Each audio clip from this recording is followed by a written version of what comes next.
Game changer cinema జనవరి 10వ తేదీన గ్రాండ్‌గా రిలీజ్ కాబోతుంది. అయితే ఈ మూవీకి మ్యూజిక్ డైరెక్టర్‌గా వర్క్ చేస్తున్న తమన్ గారనమాట. సో, తమన్ గారు ఏంటంటే 'కిక్' సినిమాతో ఆయన మూవీ ఇండస్ట్రీకొచ్చారు. సో, 'కిక్' సినిమాతో ఆయనకు మంచి పేరొచ్చింది.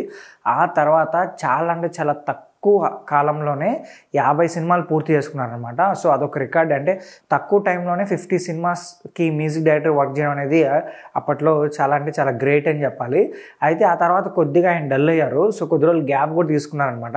సో, తర్వాత మళ్ళీ ఆయన 'తొలి ప్రేమ' సినిమాతో కమ్‌బ్యాక్ ఇచ్చారు. సో, 'తొలి ప్రేమ' సినిమా ఆయనకి మంచి కమ్‌బ్యాక్ ఇచ్చింది. సో, అందులో ఇచ్చిన బ్యాక్‌గ్రౌండ్ స్కోర్ గానీ, మ్యూజిక్ గానీ చాలా అంటే చాలా బాగుంటుంది.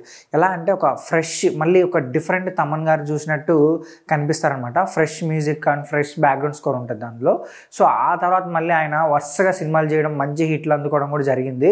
సో, ఎప్పుడైతే త్రివిక్రమ్ గారు, ఎన్టీఆర్ కాంబినేషన్‌లో వచ్చింది కదా 'అరవింద సమేత వీరరాఘవ', ఈ సినిమాకి ఆయన మంచి మ్యూజిక్ అయితే ఇచ్చారు. మంచి బ్యాక్‌గ్రౌండ్ స్కోర్ ఇచ్చారు. ఈ సినిమాకి ఆయన మంచి గుర్తింపు అయితే ఇచ్చిందనమాట. సో, ఈ సినిమాలో ఆయన ఇచ్చిన బ్యాక్‌గ్రౌండ్ స్కోర్ కానీ, అలాగే మ్యూజిక్ కూడా చాలా డిఫరెంట్‌గా ఒక డిఫరెంట్ జోన్‌లో కూడా ఉంటుంది. ఆ తర్వాత మళ్ళీ 'అఖండ' సినిమాకి కూడా ఆయన డిఫరెంట్ బ్యాక్‌గ్రౌండ్ స్కోరు. 'అఖండ' సినిమా అయితే ఆయనకి చాలా అంటే చాలా పేరు తెచ్చిపెట్టిందనమాట. అందులో ఆ మూవీకి ఇచ్చిన బ్యాక్‌గ్రౌండ్ స్కోర్ అయితే ఇప్పటికీ మనకు గుర్తుండిపోతుంది. అంత హై బ్యాక్‌గ్రౌండ్ స్కోర్ అయితే ఆయన ఇచ్చారు. సో, బాలకృష్ణ గారు 'అఖండ' సినిమాతో కమ్‌బ్యాక్ ఇవ్వడానికి బ్యాక్‌గ్రౌండ్ స్కోర్ కూడా ఒక ప్లస్ అయిందనమాట. సో, ఆ తర్వాత మళ్ళీ ఆయన వరుసగా ప్రాజెక్ట్స్ రావడం కానీ, పాన్ ఇండియా సినిమాలు చేయడం కానీ జరిగింది. సో, ఇప్పుడు కూడా ఆయన వరుసగా పాన్ ఇండియా సినిమాలు తీస్తున్నాడు. అలాగే 'ఓజీ' సినిమా చేస్తున్నారు. ఇప్పుడు రామ్ చరణ్ గారిది 'గేమ్ చేంజర్' సినిమా కూడా చేస్తున్నారు. అయితే 'గేమ్ చేంజర్' సినిమాకు కూడా చాలా అంటే చాలా మంచి మ్యూజిక్ ఇచ్చారని తెలుస్తుంది. ఇప్పటి వరకు అయితే ఈ మూవీ నుంచి 3 సాంగ్స్ వచ్చాయి. 3 సాంగ్స్ కూడా సూపర్ డూపర్ హిట్ అయ్యాయి అనమాట. సో, రీసెంట్‌గా వచ్చిన 'మెలోడీ' సాంగ్ కూడా చాలా అంటే చాలా బాగుంది. సో, ఇప్పటికీ 'మెలోడీ' సాంగ్ సోషల్ మీడియాలో మంచి ట్రెండ్ అవుతుందంటే అందుకు తమన్ గారు ఇచ్చిన మంచి మ్యూజిక్ అనే చెప్పాలన్నమాట. సో, ఇంకేంటంటే రీసెంట్‌గా వచ్చిన టీజర్ కూడా ఆయన చాలా మంచి బ్యాక్‌గ్రౌండ్ స్కోర్ ఇచ్చారని తెలుస్తుంది. అయితే ఇప్పుడేంటంటే ఆయన ఈ 'గేమ్ చేంజర్' సినిమా నుంచి 4th సాంగ్ ఒకటి రాబోతుందని చెప్పి ట్విట్టర్‌లో అప్డేట్ ఇచ్చారనమాట.